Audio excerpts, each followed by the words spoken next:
Hey friends, if you're looking for quick tips to help you jumpstart your week, you are in the right place. I'm Laurie, host of the popular weekly podcast Organized Life, founder of Simply Be Organized, and every Monday I am here to bring you a quick organizing tip in under 15 minutes. All you have to do is click the subscribe or follow button wherever you're listening, and let's get started. Hey guys, welcome to today's tip of the week. I'm your host, Laurie, and you guys, we're in the minutes. We have 1 week to go until Christmas. So if you are listening in real time, game on, people. We are hopefully this month's tip of the weeks have been helping you stay on track.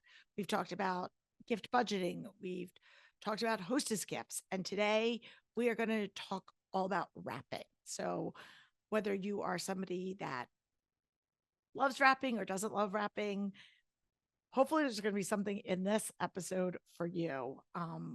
Over the years, I have tried all different methods to try to streamline and simplify this process. And I have to tell you, I actually love wrapping. I love the whole presentation of it. I'm a decent wrapper. My parents taught me early on, so it's something that I can do. And I think there is an art form to wrapping. So a lot of people I think don't like it because they don't aren't really good at it. And if you have a certain method that you've mastered and to simplify that, I think that also makes it more enjoyable. But I wanted to run through some of the kind of like my best practices that I've done over the years that have worked for me and helped me to simplify the process. So, all right, here we go. We're going through 5 things and then stick around because we have a bonus tip. Okay. So, the first thing that you can do is depending on how many people are on your list, you can assign a different wrapping paper to every single person.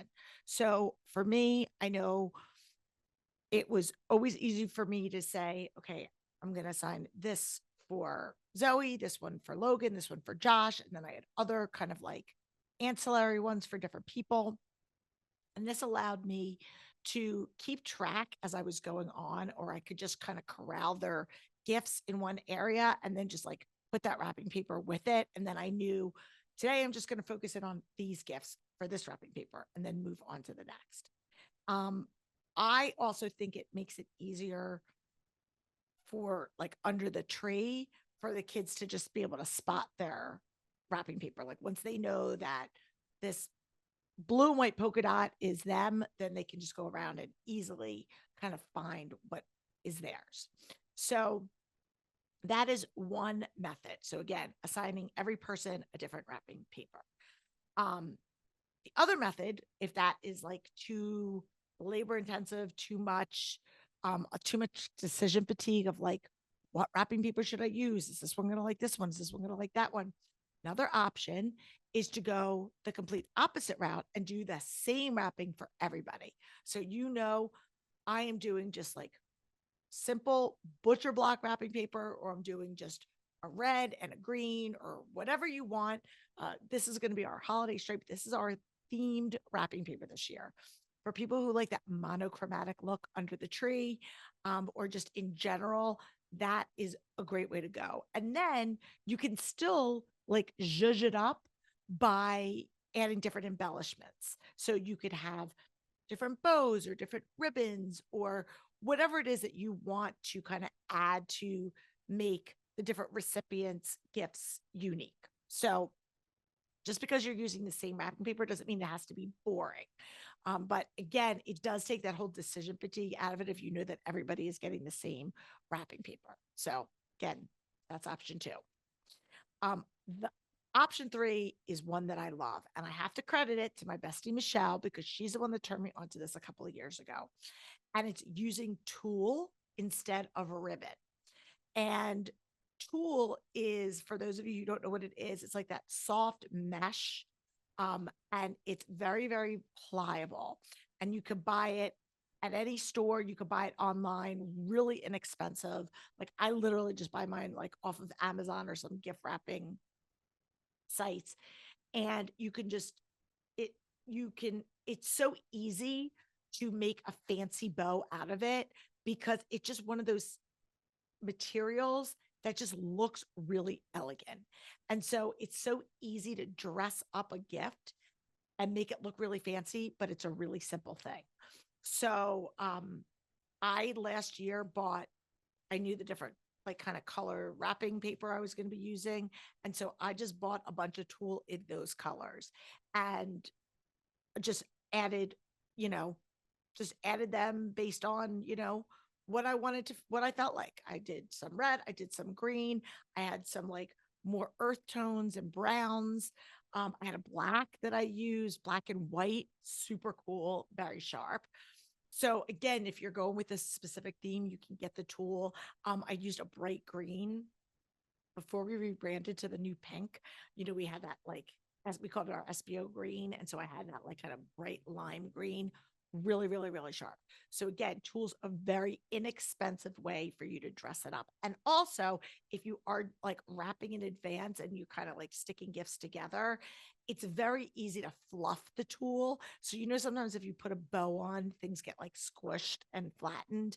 The tool is very easy and forgiving. So I love it for that reason too, because again, you can wrap it in advance and kind of corral your gifts together. And then right before you're ready to present them or gift them, you can just kind of fluff that bow out and it looks brand new.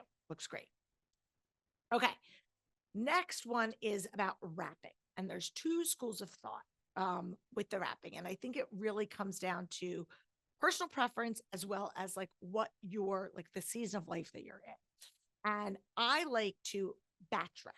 Okay, so I'm calling it batch wrapping. And it means what I do is I like to set aside on my calendar an afternoon, maybe two, depending on the volume of gifts that you're giving, and how quick of a wrapper you are.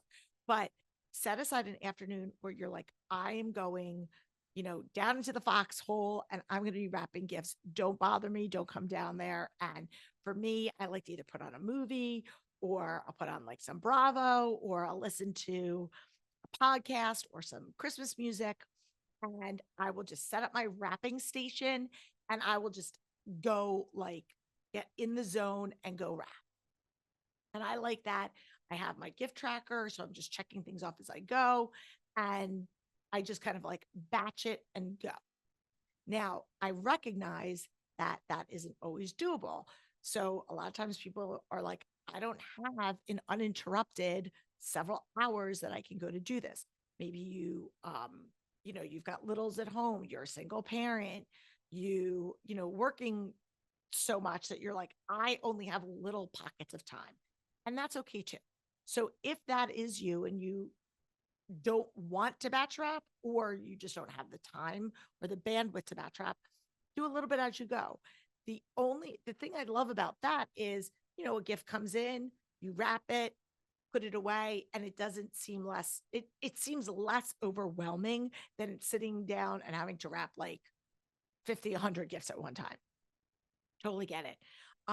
What I always caution people to do though is make sure you track what you wrapped, because what I found, and I actually have fallen into this myself years ago, is I forget, wait, did I wrap it? Did I not wrap it? Did it come in? Did it not come in? That's why I love my holiday gift tracker, which again, we're going to link to it. So just know that you can, that's a great way for you to check off, oh yes, I wrapped that. But wrapping as you go, another great alternative. And then the fifth tip that I love is to create a portable wrapping station. So as much as I love a beautiful like craft room, not everybody has that. And it's fine. Even if you have it, I personally like to be portable. I like to wrap on the floor. I move around a lot. Sometimes I'm wrapping at a table, sometimes I'm wrapping on the floor. And so I like to be able to move my wrapping supplies with me.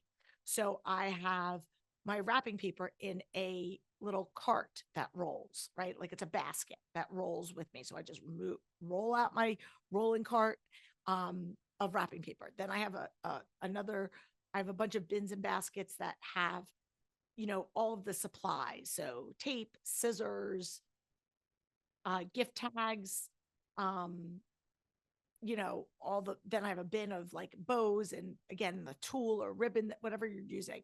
And so all of that is transportable. So if I say, oh, today I'm going to be wrapping in the kitchen, I can easily move it there. If I'm going to be wrapping in the basement, I can easily move it there.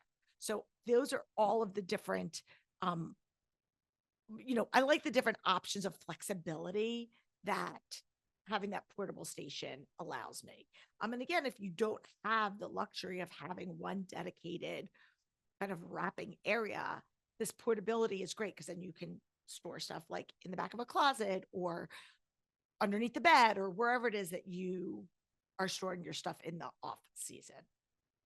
Okay, here's a bonus tip, guys. So those are the 5 tips. So assign every person a different wrapping paper, or use the same wrapping paper and do different embellishments, use the tool, batch wrap, or wrap as you go, creating a portable wrapping station. And then the bonus tip is, if you are somebody who knows that you don't have the time or your time is so limited, or maybe you just don't like wrapping, maybe this is just not something that brings you joy, and you're like, I don't want to do this, outsource it, delegate it. My girls, when they were in high school, started this little, like, I don't want to call it a wrapping business because that would even make it like fancier than it is, but they just put out there to a couple of our friends and neighbors that they're available to wrap gifts for them if they didn't want to or didn't have the time. And it has been a godsend. Our friends and neighbors love it because they are able to just drop their gifts off, wrapping paper and all, or my kids can go over there and when the kids aren't home and wrap the gifts. It's an easy way for my kids to make money, doing something that they enjoy and are good at. And it takes the burden and the time off of busy parents who just maybe, like I said, don't have that extra bandwidth. So if this is something that you don't enjoy doing, there are options out there. So just know that. Some people were like, oh my God, I never even thought about that. And it's something that has been great. And it was, like I said, a great way for my kids to make money when they were in school, for sure. So I hope that all these tips are helping you get through the next, get through this month, all the fun things. Don't lose sight of the spirit of the holiday. And remember, everything that we're doing here is to keep things simple. So if you like this tip, please share it with a friend. Reshare it on social media, a great way to get things out there, get our name out there. And if you feel so inclined to leave us a review, that would be great. We'll be back on Thursday with another episode. And just remember, if this is your first time tuning in, to click the subscribe and follow button. You now, if you want to have ad-free listening to all of our episodes, click the subscribe button for our ad-free listening, and you can opt into that as well. But we do thank all of our advertisers that allow us to produce this show each and every week. So however you're consuming us, YouTube, Apple, Spotify, wherever, thank you so much. And we'll be back for another episode on Thursday. So until then, I'm Laurie. Peace out. Thanks for tuning in. If you like this episode, please spread the love and share it with your friends. And if this is your first time joining us, make sure to click the subscribe button wherever you are listening so you never miss an episode. And while you're there, please leave us a review so other people know that our show is worth the listen. You can also find us on YouTube and Instagram at This Organized Life Podcast. And if you'd like to connect with us, you can head on over to our website at simply the letter B like boy organized.com, which is filled with tons of resources, including free downloads, checklists, links to our amazing organizing partners, and all of our digital offerings. I'll see you next week for another episode of This Organized Life.